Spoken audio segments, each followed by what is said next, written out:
안녕하십니까. 공장장 권한대행 이정열입니다. 어제 처음 권한대행 업무를 맡았었는데요. 과분한 칭찬과 격려에 몸둘 바를 모르겠습니다. 정말 깊이 감사드립니다. 저는 그렇게 잘했다 생각이 안 들었는데 청취자님들께서 얼마나 기대를 안 하셨으면 그렇게 했는데도 칭찬을 해주시고 그런 생각이 드네요. 예, 시대정신이라는 말이 있습니다. 어떤 시대에 살고 있는 사람들의 보편적인 정신 자세, 태도 이렇게 정의가 되던데요. 한 해를 마무리하는 지금 2017년의 시대정신은 무엇일까 한번 생각을 해봤습니다. 작년 말부터 시작된 이 광장에 뜨거웠던 열기, 촛불, 그리고 국민의힘으로 이루어낸 최고 권력자 파면, 문자 참여운동 등등을 생각해보면은 현재 시대정신은 국민 참여, 직접 민주주의가 아닐까 하고 감히 말씀을 드려봅니다. 이렇게 국민들은 능동적이고 깨어있는데 이런 훌륭한 국민들을 아직까지 가르치려고 드는 사람들이 있어요. 그 사람들은 스스로를 지식인이네, 오피니언 리더네 이렇게 얘기를 하더라고요. 아무리 많이 배우면 뭐합니까? 아무리 번듯한 직업 갖고 있으면 뭐합니까? 연봉 많으면 뭐합니까? 시대정신을 모르는데. 국민을 가르치려고 들지 마십시오. 가장 훌륭한 스승은 바로 이 나라의 주인인 국민입니다. 농부가 어찌 밭을 탓합니까? 연휴를 마치고 일터로 향하고 계신 우리 위대한 대한민국 국민 여러분, 오늘도 힘내보십시다. 이상 공장장 권한대행 이정열 생각이었습니다. 공장문 열겠습니다.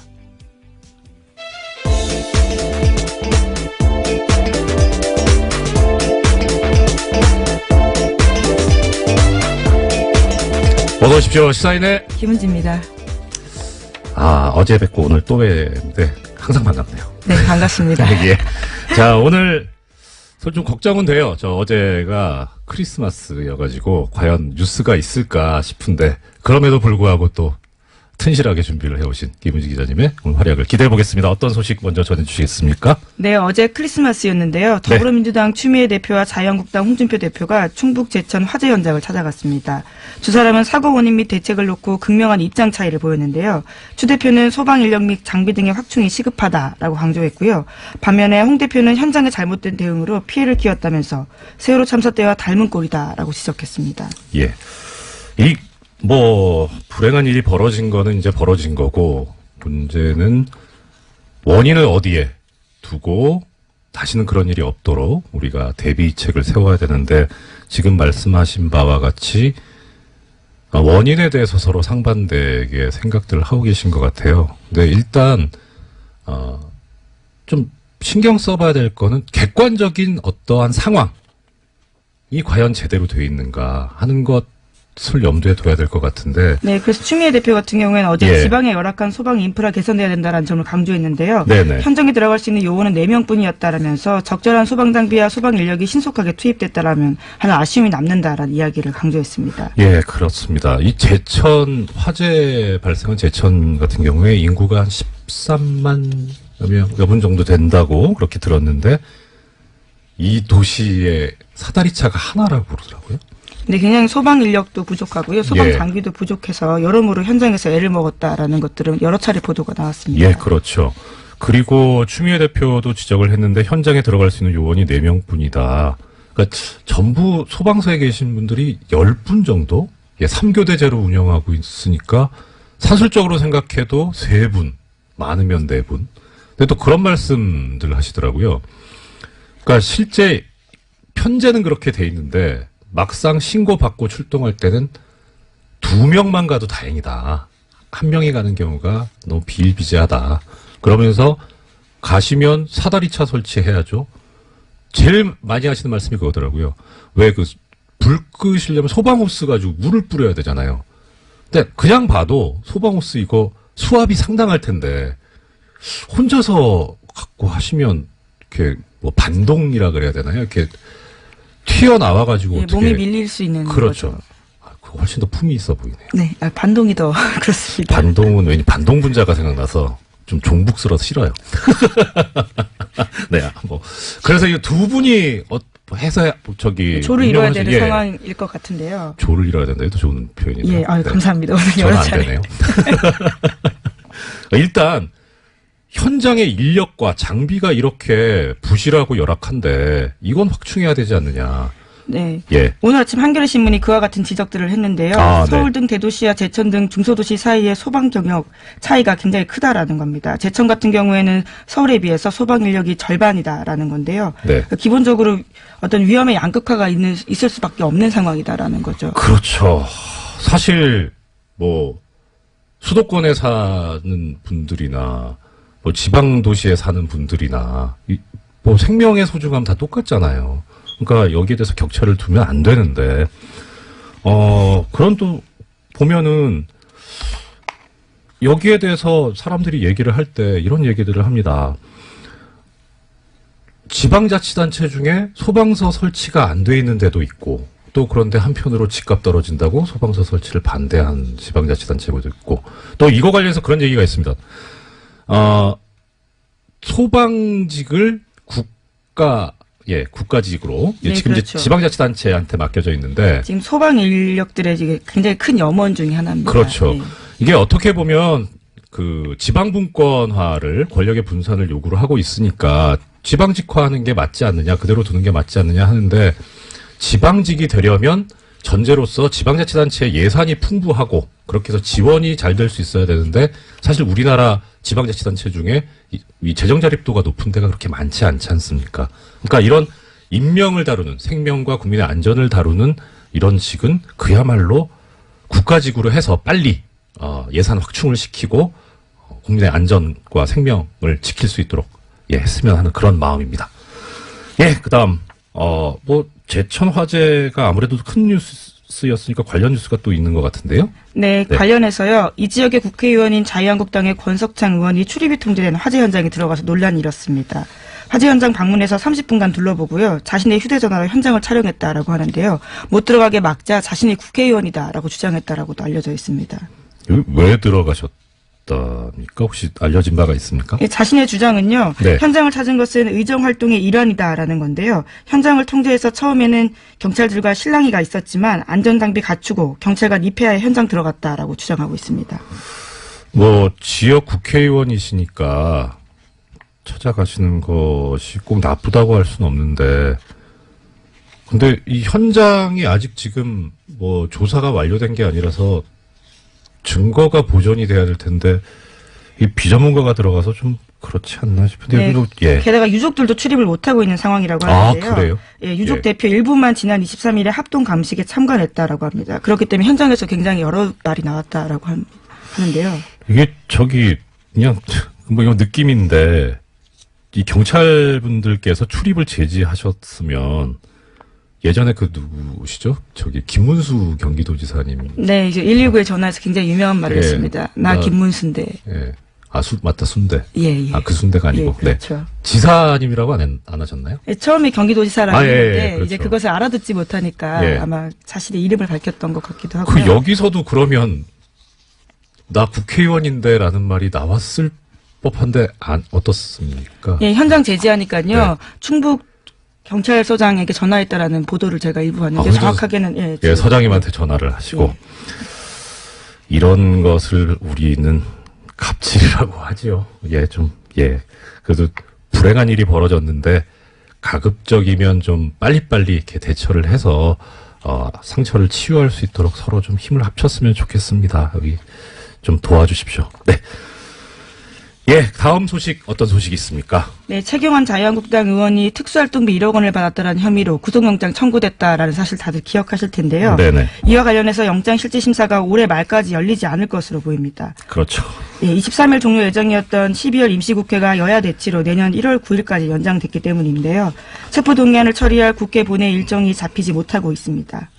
이게 원래 법에 의하면은 법원이나 검찰로부터 체포 요구에 관한 이제 동의안이 접수되면은 그것을 본회의에 보고를 하고 최초로 열리는 본회의에 보고를 하고 보고한 때로부터 24시간부터 12시간 사이에 표결을 하게 돼 있는데 이 보고조차도 지금 안 돼 있죠. 본회의가 열리지 않아 가지고 원래는 22일 날 보고하고 그다음에 끝내기로 네, 그렇죠. 표결조차 하지 않기로 합의한 바가 있는데요. 그랬죠. 지금 이 일정 자체가 진행되고 있지 않은 겁니다. 예. 그 대놓고 직무유기하겠다는 거잖아요. 참. 안 그래도 정치권이나 국회의 그 신뢰도가 높지 않은데 이런 식으로 또 그 와중에 이제 그 본회의도 열리지 않았으니까 원래 임시국회가 특별한 의사일정 합의 없으면 30일 회기여가지고 그러니까 지금 아까 말씀하신 대로 1월 9일까지인데 자 1월 9일까지 해넘겨서까지 그러니까 의사가 있는지 아닌지까지는 모르겠는데 이거 방탄국회 아닙니까? 예, 좀 국민들하고 자꾸 이렇게 거리감 생기는 이런 행동을 자꾸 해서 어떻게 하시려고 하는지 참 심히 걱정스럽습니다. 네, 뿐만 아니라 이후현 자유한국당 의원 같은 경우에도요. 이번 주 중으로 사전 구속영장 청구될 방침이다라고 알려져 있는데 네. 10억 원대 불법 정치자금 및 공천 헌금 받은 혐의거든요. 예, 이 또한 같은 상황입니다. 이분은 편찮으시죠? 네, 많이들 건강들이 안 좋으신 것 같아요. 날도 안 좋고 그래서 예, 속히 쾌유 치료를 받으셔가지고 쾌유하셔서 영장실질심사에 임하셨으면 좋겠습니다. 예, 다음 뉴스는요. 네, 뉴스타파가 홍준표 자유한국당 대표의 유죄 혐의를 입증할 정황 증거 하나를 찾았다라고 보도했습니다. 홍 대표는 성완종 전 경남기업 회장에게 1억 원을 받았다라는 혐의로 재판받았지만요. 어제 전해드린 바와 같이 대법원에서 최종 무죄 났습니다.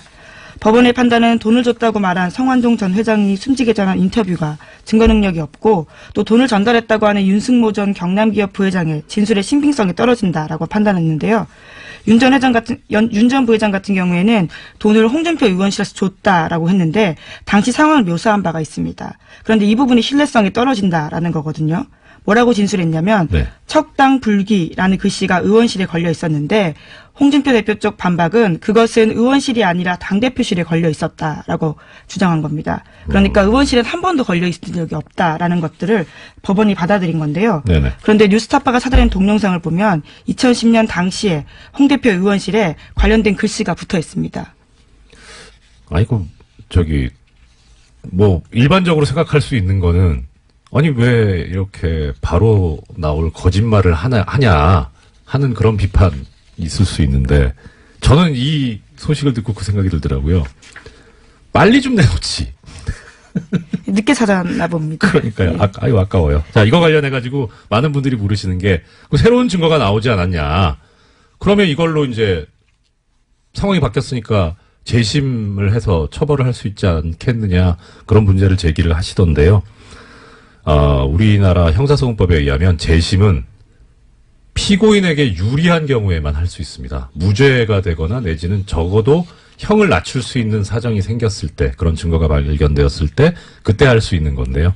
근데 지금 이것은 피고인한테 불리한 거라서 이거 일사부재리 원칙 때문에 재심은 우리 법상 허용이 안 됩니다. 많이 안타까우시겠지만 법이 그렇기 때문에 법이 그렇다는 것을 좀 알아주셨으면 하는 그런 마음입니다.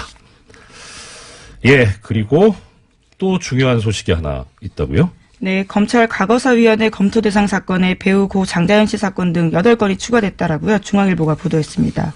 검찰 과거사위는 검찰의 부적절한 사건 처리 의혹을 조사하는 건데요. 네. 장자연 사건 같은 경우에는 2009년 탤런트 장 씨가 유력 인사들의 접대를 받다가 스스로 목숨을 끊으면서 수사가 시작됐습니다. 네. 당시에 일부 인사에 대한 봐주기 의혹이 제기된 바가 있는데 법무부 검찰 과거사위가 이것들을 다시 검토하겠다라고 밝힌 겁니다.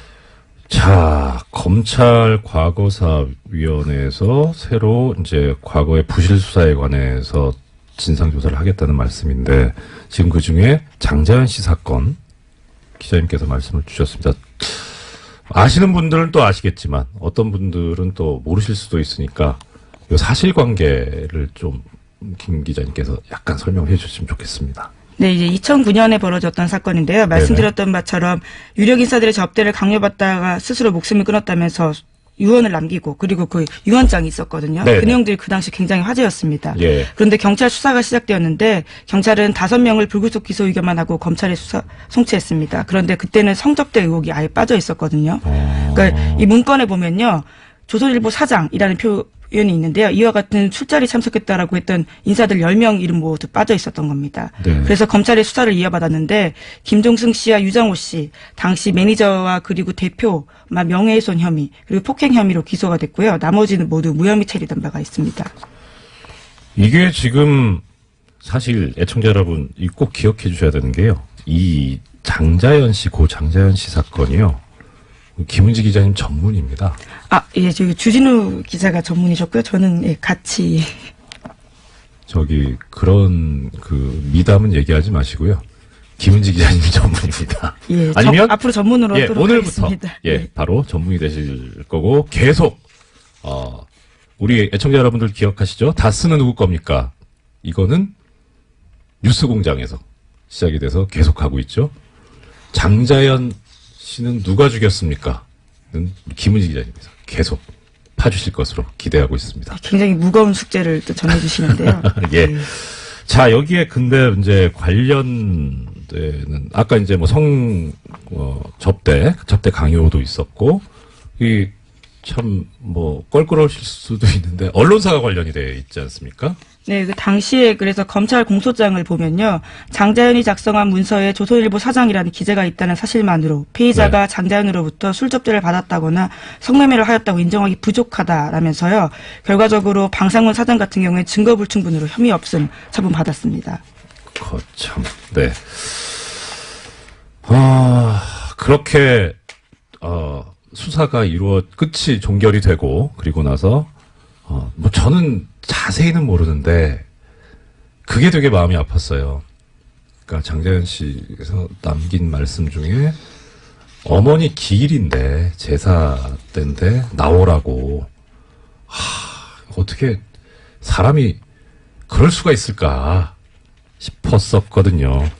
네, 참 어제 전해드렸던 성완종 전 회장 사건도 그렇고 지금 이 장자연 씨 사건도 그렇고 돌아가신 분들이 참 억울한 죽음이 되지 않도록 우리가 함께 애써서 잘 좀 밝혀봤으면 또 이 검찰 법무부 과거사위원회 한다니까 검토 대상 제대로 좀 해줬으면 좋겠습니다. 시간이 많이 흘렀는데 사실 여러 가지 소식을 준비해 오셨지만 어제 청취자 여러분들하고 약속드린 게 있죠. 삼성언론재단에서 언론인 분들, 우리 시사인에 계신 분들이나 TBS에 계신 분들은 안 보내주고 다른 분들만 보내줬다는 이 엄청난 잘못에 관해서 오늘 좀 이어서 이야기를 해보겠습니다. 지금 언론재단 나오는데 이 언론재단이요. 실제 사업이 어떻게 되는지 혹시 나온 얘기가 있습니까? 비용이라든가 회계를 어떻게 처리한다 이런 것들이요. 예, 언론재단은 아니고요. 이게 지금 삼성 해외 연수 사업이라고 할 수 있는데요. 이제 주신 자료들을 보면 어제도 말씀을 잠깐 하셨지만 소속사 대표의 추천을 받은 언론인이 그 그룹당 한 명씩 추천을 받아서 갈 수 있는 상황인데 1년 동안 $10,000를 학비로 받게 되고요. 또 체제비 같은 경우는 $3,500를 받는다라고 합니다. 여기 보면 월요? 그렇죠. 여기 보면 삼성언론재단의 경우 목적 사업비의 80%, 그다음 상남언론재단 여기는 LG 계열인데요. 이 85%를 언론인 해외 연수와 어학교육 지원에 사용해 오고 있다고 합니다. 그러니까 이 재단 자체가 아예 그 목적인 거죠. 보면 참 이게 사업이 96년 삼성언론재단 같은 경우에 시작이 되죠. 시작이 되고 2016년까지 있었습니다. 여기 기술을 그래서 하나씩 붙이시더라고요. 삼성언론재단에서 보면 22기까지 2016년에 그래서 이제 2017년은 못 가셨고. 근데 오늘 드리고 싶은 말씀은 이겁니다. 이 중에 2000년도에 6기로 다녀오신 당시 모 신문이라고 할 거 있나? 경향신문의 문화부 차장님 당시 다녀오신 분이 계세요. 이분이 그러니까 결국 삼성언론재단 삼성 돈으로 다녀오신 거죠. 여기에 대해서 그리고 나서 2009년에 본인이 근무하시는 신문에 칼럼을 쓰신 게 있습니다. 제목은 굿바이 노무현. 이 글에 보면 이런 얘기가 나옵니다. 참여정부의 실정으로 서민들이 가난해지는 동안 노무현 패밀리는 부자가 되었다는 사실은 변하지 않는다. 재벌개혁을 다짐하고는 삼성에 국정을 위탁하고 특권 없는 사회를 만들겠다고 하고는 스스로 특권층이 되고 시장개혁 대신 시장 만능의 우상을 퍼뜨림으로써 노무현을 통해 세상의 낡은 질서를 바꾸려 했던 그 열정을 싸늘한 냉소로 바꿔놓고 삼성에 국정을 위탁했다. 뭐 사실인지 아닌지 모르겠는데 삼성 돈으로 유학 다녀오신 분이 하기는 좀 썩 적절한 말씀은 아니지 않나 싶은 생각이 얼핏 들었고요. 이 칼럼이 2009년 4월 15일에 실리는데 아주 공교롭게도 한 달 후에 노무현 대통령이 서거를 하시죠. 뭐 이게 꼭 원인이 되겠습니까마는 참 아픈 칼럼이었고 이래도 되는가 하는 그런 생각이 들게 하는 내용이었습니다. 이것에 관해서는 또 여러 가지 준비를 하고 있는데요. 아마 중간에 제가 공장장 권한대행에서 잘리면 못할 거고 내일 잘릴 수도 있다라는 마음으로 빨리빨리 정리를 해서 조사를 해가지고 보내드리도록 하겠습니다. 한 30초 남았네요. 오늘 내가 이 소식은 꼭 전해드리려고 했는데 못했다 하는 거 말씀 주시죠. 네, 제목만 그럼 말씀드리면요. 네. 국민의당 전당원 투표가 지금 현재 세대결 양상이라고 합니다. 예. 그래서 반대하는 의원들이 지금 오늘자로요. 남부지법에 그 심리를 넣은 가처분 신청서를 제출했는데요. 그와 네네. 관련된 결정도 아마 빨리 날 것으로 보입니다. 투표를 막아달라는 거니까 투표하기 전에 결정을 법원이 해줘야 되겠죠. 법원의 신속한 결정을 바라마지 않습니다. 지금까지 시사인의 김은지였습니다. 감사합니다. 네, 고맙습니다. 영화 1987이 개봉을 앞두고 있습니다. 저 감독님한테 전해드린 말씀인데요. 뉴스공장이 워낙 그 인기가 많다 보니까 책, 영화, 이 홍보를 부탁한다는 청탁이 엄청나게 많이 들어온답니다.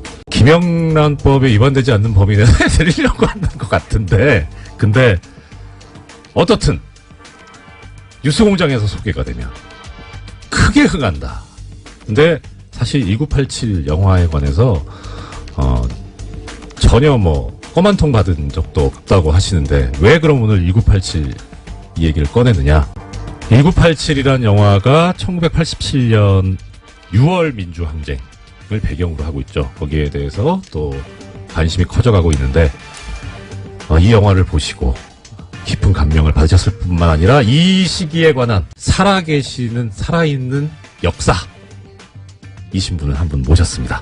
1987년 당시에 민주정치 국민운동본부 상임집행위원이셨죠. 유시춘 작가님 스튜디오로 직접 나오셨습니다. 어서 오십시오. 네, 안녕하세요. 이거 선생님 여기서 뵈니까 더 반갑네요. 아시는 분들은 아시겠지만 유시춘 작가님 본인도 되게 참 유명하고 훌륭하신 분인데 워낙 또 큰 분이 계셔가지고 가려져서 많이 들으시죠. 이거 질문이 식상할 수 있는데 유시민 전 보건복지부 장관 작가이신 그 관련해서 어떠냐라는 그러니까 사실 유시춘 선생님 되게 훌륭하신 분인데 이렇게 그늘에 가리지 않나 싶어서 속상하실 때도 있을 것 같은데 아니요, 어떠세요? 없습니다. 선생님 표정이 진짜 없으신 것 같아요. 이게 지금 이제 선거 지나서 얘기지만 그 대선 때 이제 할배 유세단 네. 하셨었잖아요. 그러면서 나왔던 얘기가 그 당시 이제 이런 농담들이 있었습니다. 어대문 어차피 대통령은 문재인. 네. 아나문, 아빠가 나와도 문재인. 그때 유시춘 선생님 두고는 이런 말이 있었어요. 유나문이라고. 뭔지 아시죠? 유시민 나와도 문제인. 그러니까 참, 이제 지나서 하는 얘기입니다만. 자, 일단 유시민 전 장관에 대해서 별 감정 없다고 하시니까, 서운한 거 없다고 하시니까, 당연히 그러신 것 같고요. 오늘 이제 모셔서 듣고 싶은 말씀 시작해 보겠습니다. 민주정치 국민운동본부, 줄여서 국본 상임집행위원으로 활동하셔서, 이 당시 이제 정말 살아계신 역사인데 일단 영화 1987 어떤 의미가 있고 어떻게 보셨는지 좀. 네, 영화가 예술로서의 본성을 가지고 있고요. 네.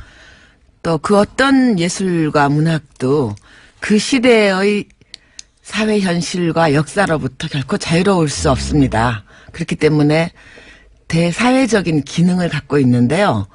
저는 이 양자 중에 그 후자에 더 충실한 그리고 매우 훌륭한 그 기능을 수행한 영화라고 보았습니다. 아, 네. 역사적인 의미가 있다. 네.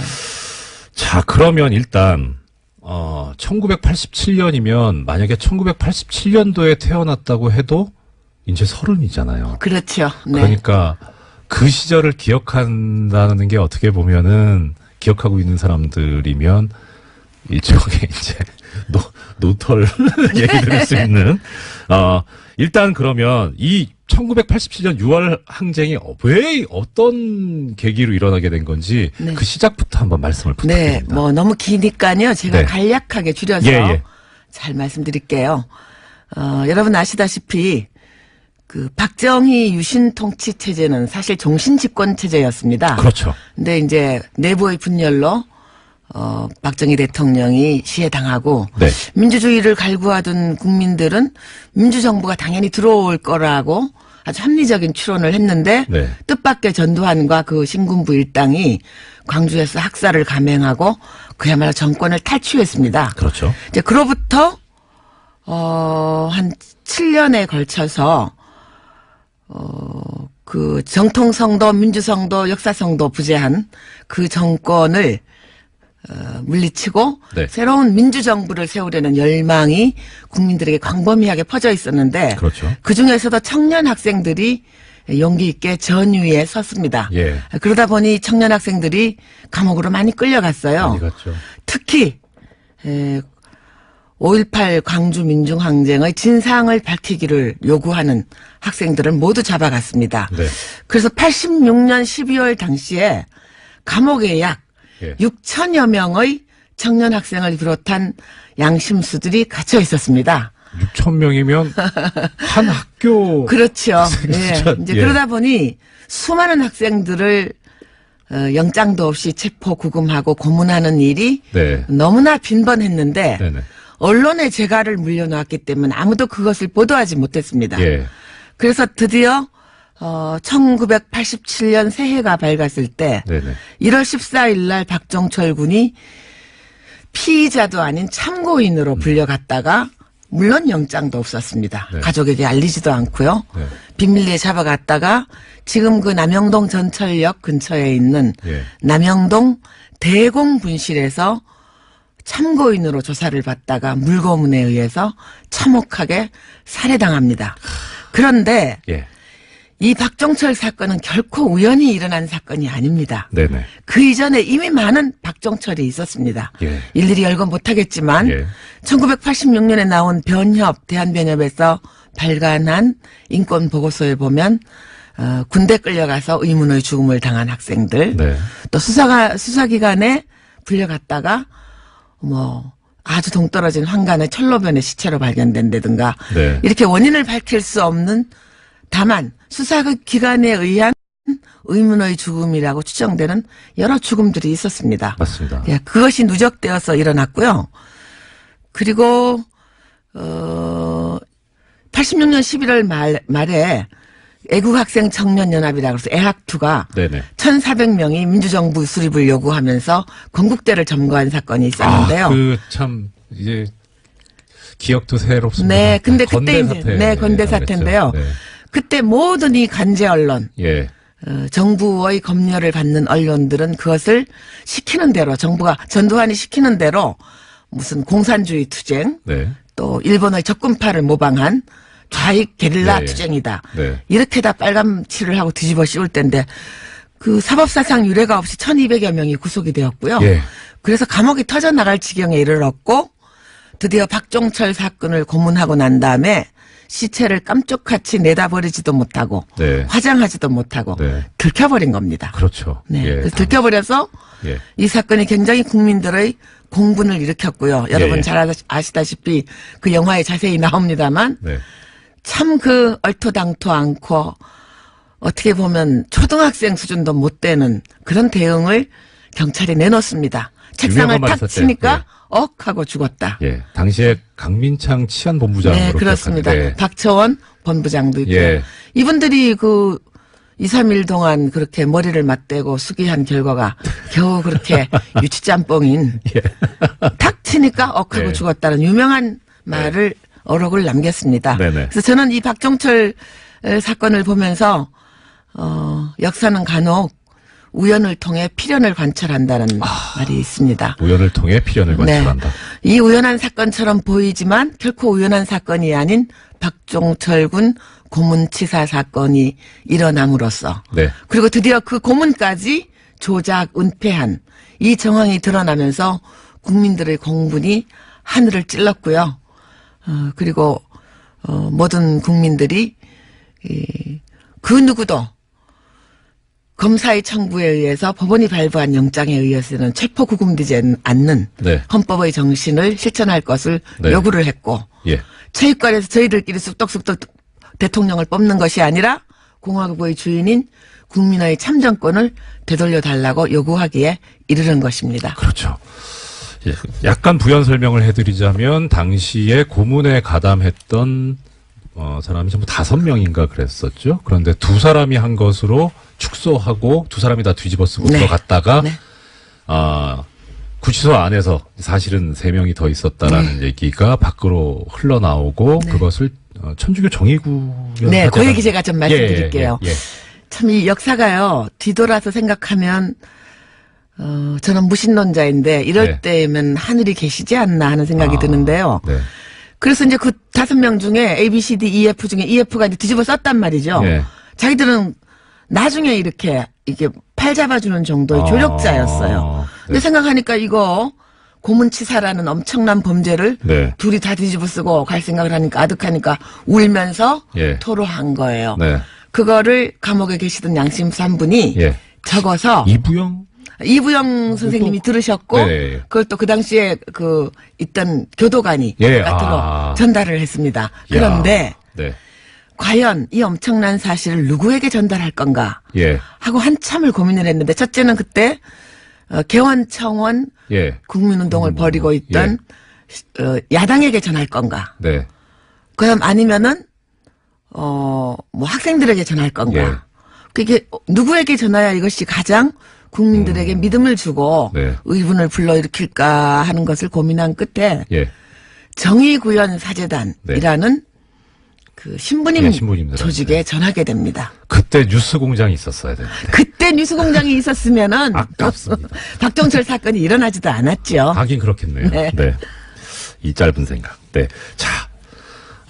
그렇게 해서 고문을 해서 사람을 죽였을 뿐만 아니라 더 나아가서 그걸 은폐하기까지 그런 이제 범죄를 저질렀는데 그것이 도화선이 돼서 실제 행동까지 갔습니다만 그 고문치사 사건에 대한 분노를 넘어서 당시에 이 국민들이 요구했던 거는 아까 말씀하셨던 대로 대통령을 직접 국민의 손으로 뽑을 수 있는 그러니까 대통령 직선제 국민의 권리를 보장하라 난 그것이었죠. 그래서 그 얘기 관련해 가지고 이제 이 선생님께서 계셨던 민주정치 국민운동본부가 있었는데 그 조직은 어땠나요 당시? 네, 그 규모라든가. 비하인드 스토리를 잠깐 말씀드리면 네네. 가장 중요한 것이 그렇게 폭발력을 지니게 된 것은 마지막에 네. 야당이 합류하면서 함께 조직을 꾸렸기 때문에 그렇게 폭발력이 있게 되었습니다. 네네. 이제 박종철 군 사건, 고문치사 사건 일어나고 네. 그야말로 민주화 운동 단체로만 2월 7일, 3월 3일 추도회와 평화대회 행진을 했는데 네. 그때는 청년 학생들과 민주화 운동 단체만 결합을 해서 시위를 했는데 큰 대중적인 호응을 얻지 못했어요. 예. 또 무섭기도 했죠, 사실. 뭐 무서웠죠. 상황이, 예. 그런데 이것도 비하인드 스토리입니다만 네.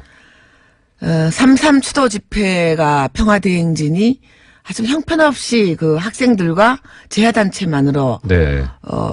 소규모로 일어나고 네. 금방 진압을 당하니까 예. 전두환 집단이 자신감을 가졌던 것 같습니다. 그래서 나온 것이 4.13 호언 선언입니다. 그렇죠. 예. 난 너네들 말 들어줄 수 없어. 우리끼리 네.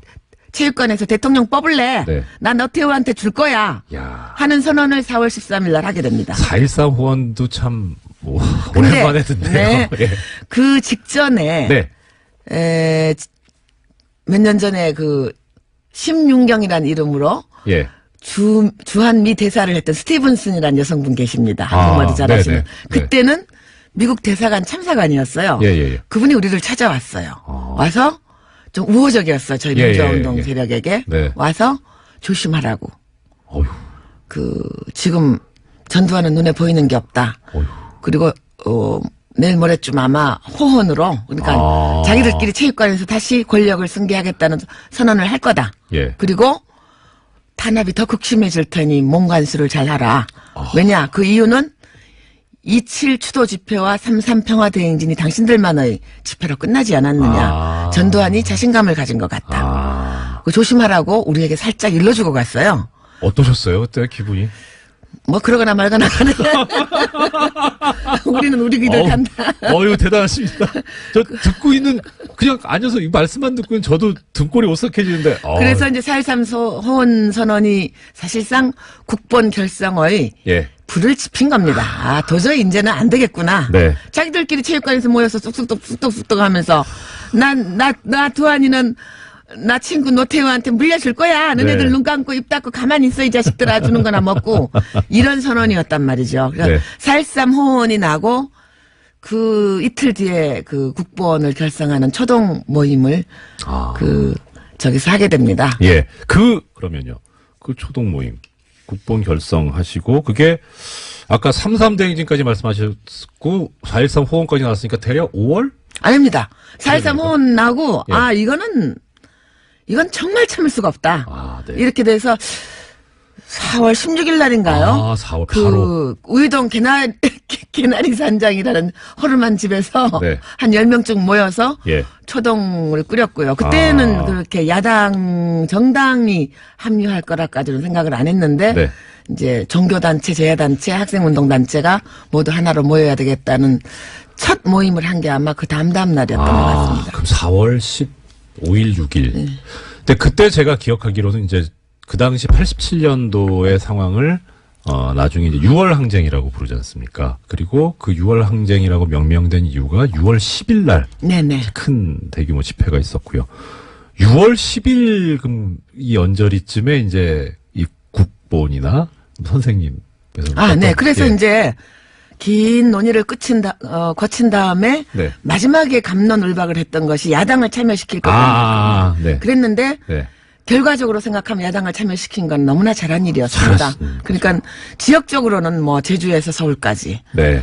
연령적으로도 10대에서 70대 네. 어르신까지 영원한 구별이 없었고요. 네, 네, 그다음에 뭐 분야별로도 농민, 여성, 빈민, 학생, 인권, 법조, 문화예술 이 모든 장르에서 민주화 운동을 하고 있던 모든 단체들이 총망라되었고요. 그래서 6월 10일 날 아침에 저희가 왜 그게 성공할 수 있었느냐면 네네네. 네. 한승환 변호사 같은 분이 이렇게 굉장히 지적인 유머에 거의 뭐 신화의 단계에 그렇죠. 계신 예. 분인데 예. 나중에 회고하시기를 6월 항쟁이 성공한 것은 성공회에서 개최했기 때문에 성공했다. 뭐 이런 말씀도 하시고 그랬는데요. 지금으로 치면 게 아재 개그인데요. 아직 그렇죠. 그때는 굉장히 신선했습니다. 예. 그래서 이제 성공회. 6월 예. 10일 아침에 대해서 그 국본이 출범하던 5월 27일 아침 저 어제처럼 생생한데요. 네. 이게 거기에 참석한 200여 분의 발기인들이 네. 저처럼 다 담당 형사가 따라붙는 요주의 인물들이에요. 지금 식으로 표현하면 사찰. 블랙리스트에 올라 있는 분들이죠. 얼마나 까마면 3번을 치십니까?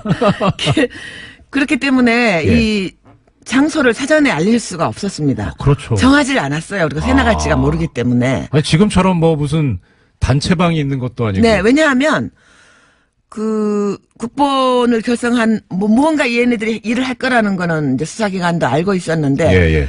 몇 월 며칠 어디인지는 모르고 있었던 거예요. 6월 10일은 5월 27일은 저희들이 정했고요. 네네. 장소는 그 전날까지도 아무도 몰랐습니다. 그래서 일단 문자 돌린 모든 단체들이 예. 종로통에 숨어 있기로 했습니다. 종로. 네. 광화문에서 네네네. 동대문까지 걸친 그 종로 양쪽의 길에 네. 적당한 곳에 있기로 하고 전령이 예. 이 쪽지를 써서 다녔습니다. 참 웃음밖에 안 나와요. 예, 아니요. 예. 그때는 뭐 너무 잘 박혔죠. 그렇죠. 그래서 네. 방법이 없어요. 저희 그 민가협은 어디에 있었냐면 지금 인재근 의원하고 나하고 등등 네. 어디에 있었냐면 종로 2가 골목에 있는 네. 그 당시 민가협 회원이 하던 카페를 새벽에 문을 열라 그래가지고 거기 기다리고 있었어요. 아. 그래서 제가 이제 이렇게 나가니까 네. 새벽빛이 부유하게 일어나는 아침이었어요. 그랬더니 5월. 네. 5월 27일 아침 6시에 예. 그 멀리서 누가 오더라고요. 예. 그 기춘이에요. 명동 청년연합 간사로 있었던 전에 청와대에서도 일하고 있었던. 기춘. 네네. 그거 기춘. 김기춘? 아니야, 그냥 기춘. 오더니 설마. 이렇게 지나가면서 제 이 아, 예. 쪽지를 예. 저 작은 메모지 한 장을 제 손에다가 이렇게 쥐어주고 나가더라고. 봤더니 향민교회 이렇게 돼 있는 거예요. 아. 근데 그때 저희가 이제 어디서 하느냐를 두고 네. 뭐 민주화 운동의 메카였던 종로 5가 기독교회관 예, 알쓸 신자매도 KCC, 얼마 전에 예, 나왔죠. 예, 예. 거기 그다음에 뭐 명동성당 네. 또 향민교회 네. 그다음 서대문에 있는 기독교 사회문제연 아, 예. 뭐 그 네 군데를 이제 올려놓고 생각을 하고 있었는데 새벽 5시쯤 가봤더니 눈치를 챈 경찰들이 전경들을 나머지 세 군데는 다 풀어놨어요. 왔다 갔다 해요. 보니까 그 기독교 회관하고 예. 기사연하고 명동성당 앞에는 예. 이렇게 전경들이 깔려 있고 사복 형사들이 왔다 갔다 해요. 워키토키를 꺾고. 그쪽 입장에서 보면 예상 문제잖아요. 거기는. 그렇죠. 예상 네. 문제지요. 네. 향민교회는 없었어요. 아. 그래서 향민교회로 정한 것이 5시 한 반쯤. 네네. 그리고 6시에 쪽지를 써가지고 종로통을 중심으로 이렇게 흩어져 있던 민자 돌린 단체한테 쭉 돌린 거예요. 네네. 그래서 이제 야, 영화네, 완전. 예, 싹싹싹싹 하면 그 얘기까지는 안 나와서 영화는 아마 국본을 결성하고 6월 항쟁이 일어나기 직전까지요. 이거 사실관계를 아, 추적을 한 것이고요. 네네. 네. 그 뒤 영화도 앞으로 나와야 되겠지요. 네. 그렇게 해서 이제 다들 향민교회에 한 7시쯤에 모였고요. 예. 일사천리로 진행을 해서 끝나고 나오니까 그제서야 이제 그 뒤늦게 소식을 예, 접한. 뒤늦게 소식을 접한 경찰들이 예. 그 닥쳤던 게 지붕 쳐다보는 식으로 이렇게 쳐다보고 있어서 저희들이 의기양양하게 나왔죠. 아. 야, 그렇게 근데 결성을 했습니다. 그 긴박함. 네. 야. 자, 그러면 향민교회에서 이제 국본이 출발을 했고요. 출범을 했어요. 시간이 되게 빨리 가네요, 이거. 오늘 다 못. 그래요? 큰일 났네. 그러면 6월 10일로 정한 것은 아니요, 선생님, 저기, 이거는 영화도 영화지만, 네. 예, 좀 더 자세히 듣고, 네네. 예, 그래서, 선생님한테 다시 한번 폐를 끼치더라도, 네. 네, 자세히 한번 들었으면 싶습니다. 자, 네네. 그러면 이제, 향민교회에서 출범이 됐고, 그 다음에, 그러면 이제, 아까, 성공회에서 하셨기 때문에 성공했다고. 네네. 성공회는 그럼 어떻게 돼? 이제 우리가 성공회는 그때 지키지 않았기 때문에. 예. 그리고 성공회에 그때 젊은 신부들이 많이 계셔가지고. 네. 거의 뭐 요즘은 좀 486 세대들이 거기 그때 한 20대, 30대들로 있어가지고. 예. 우리에게 매우 협조적이었고요. 아. 거기만 지키지 않고 있었습니다. 그리고 네. 6월 10일로 못을 박은 것은 첫날 회의에서. 네. 전두환이 노태우에게 권력을 승계해주는 민정당 전당대회가 6월 10일 날 12시에 있었기 때문에 맞습니다. 그날로 저희들이 대응을 한 것입니다. 아, 진짜 그때 저도 그렇게 기억이 생생한데, 1987년 6월 10일 날 민주정의당 전당대회에서 대통령 후보를 선출하는데, 당시 노태우. 전당대회. 예. 네. 힐튼 호텔. 예, 그리고 이제 리셉션, 축하연을 거기서 했죠. 네. 힐튼 호텔, 예. 남대문, 네. 숭례문 옆에. 제가 그때 6월 10일 날 숭례문 부근에 있었거든요. 뭐 체류탄 연기 엄청 났을 겁니다. 아휴, 남대문 시장을 처음 가본 게 그때였습니다. 네. 도망간다고. 예. 아이고, 시간이 벌써 이렇게 됐네요.